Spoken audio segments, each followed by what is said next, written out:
Hey everyone, Wolf Lord Rho here. Today we are talking Catachan jungle fighters. Oh yes, for any 80s baby like me who idolises Arnie and Stallone, and well, all the classic action films from the 80s and early 90s, you have a special place in your heart for the Catachans. Now, the events we are going to be discussing today are from the short story Hunters by Braden Campbell. And as always, I really recommend you read the story for yourself first, as that's the best way to enjoy them, for yourself. Not only that, but we help to support the Great Black Library and Games Workshop, because without them, well, we wouldn't have all this amazing lore to talk about. There will be a link to the Black Library website in the description for those that wish to purchase it. But with that said, let's jump straight in.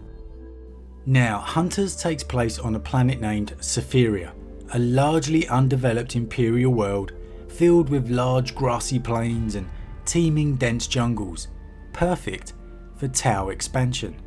Or so they thought.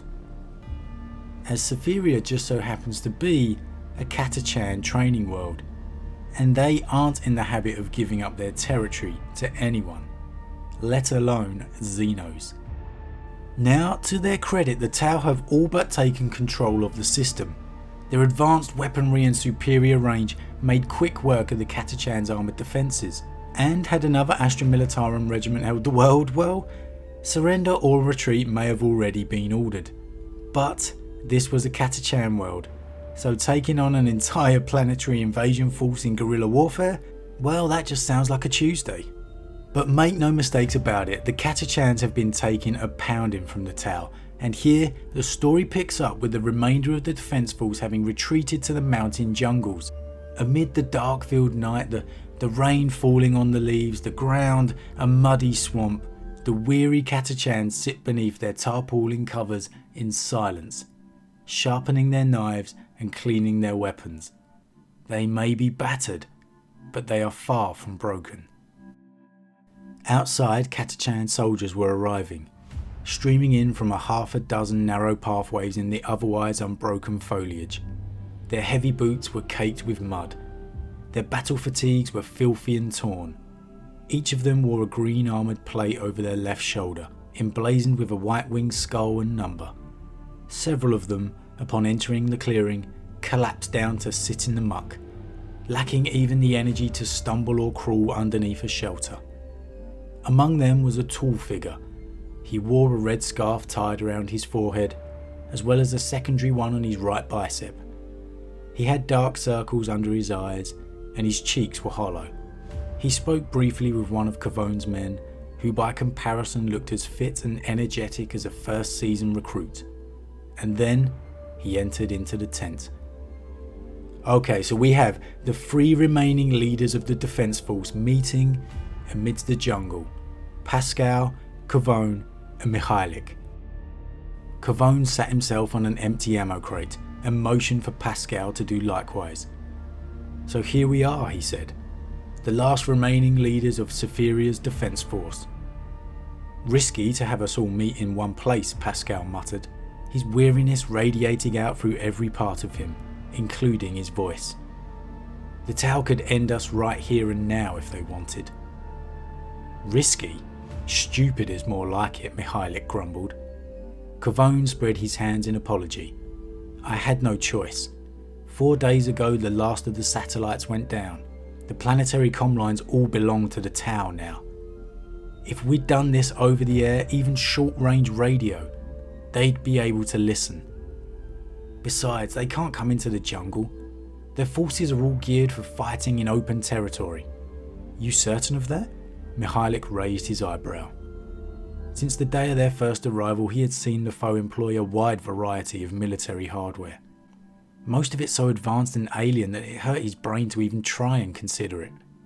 "I've seen them hit a target with a volley of missiles launched from beyond visual range." "Beyond visual range, Kavone. It's not natural. Robots too," Pascal said. "Like a big dinner plate turned upside down with some kind of pulse weapon attached. Not much on their own, but they filled so many of them." His eyes lost focus for a moment as he relived some previous disaster. They're crafty alright, I'll give them that, Kavone said. But I think I've figured out how to stop them dead in their tracks. Pascal sat forward intently. All the depression was suddenly gone from his voice, replaced with vitriol. How? Kavone leaned in and spoke in a low voice, as if afraid that even here, the enemy might be eavesdropping.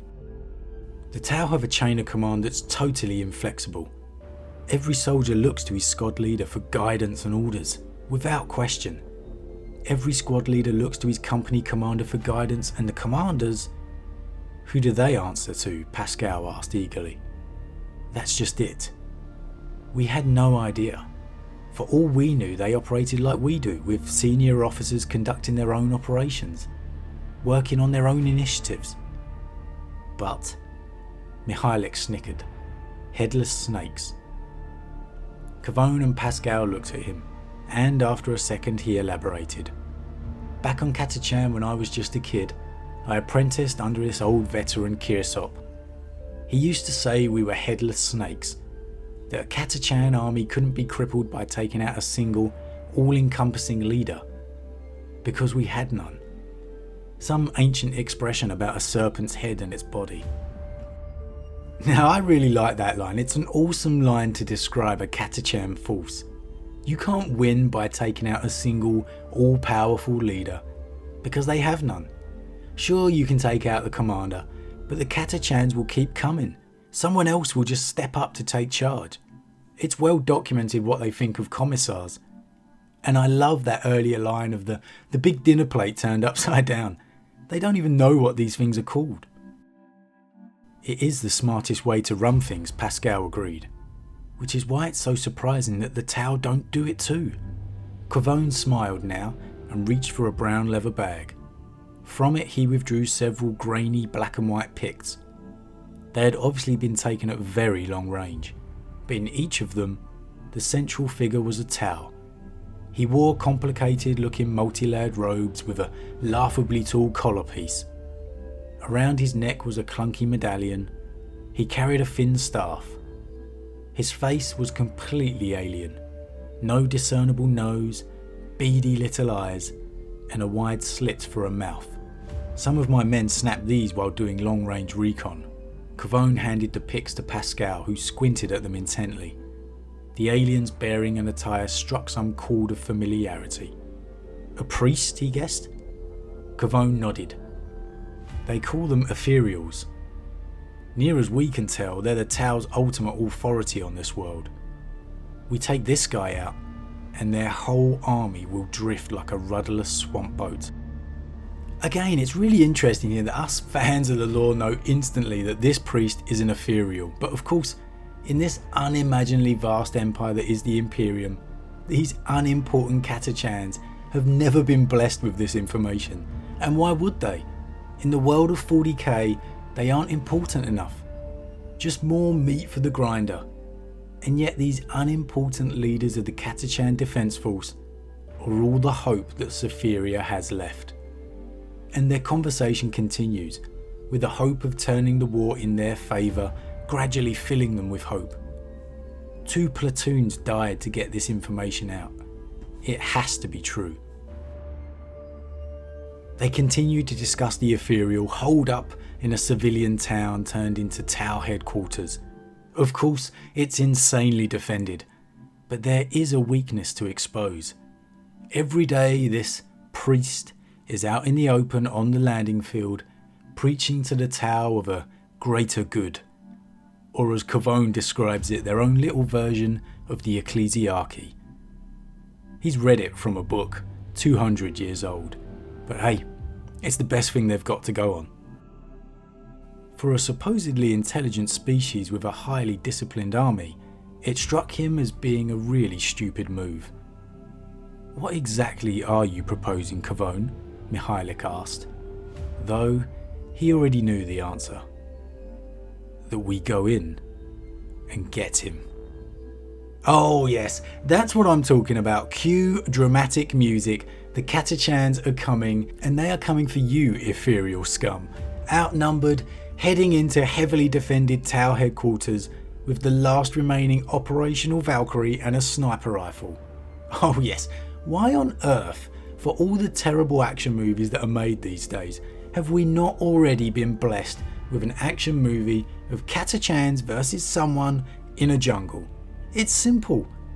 I guess for the time being, I'll just have to keep rewatching Predator and just imagining that they're Catachans, but I really hope we get this one day. I know this wasn't an action-packed scene, but for me it really goes to highlight the struggle of the Catachans. They've been caught off guard, completely overwhelmed by a superior force, battered to the point of exhaustion. They aren't enhanced superhuman space marines. They're mere human beings. Yet here, amidst the darkness of the jungle, rather than break, they're just getting started. Now this short story does go on, you do get to see how their operation goes, so I really do recommend you check it out, guys. But for me, this was a real pivotal moment. But what do you think of the Catachans, guys? Do you love them or do you hate them? Are they too much of a stereotype for you? As always, leave your thoughts in the comments below. And as I always say, a huge thank you to all my subscribers. Your support really means a lot to me. And if you're new, then please consider subscribing to help the channel grow. And if you enjoyed this particular vid, then why not drop a like on it too. But with that said, I am off, and I'll see you all again real soon.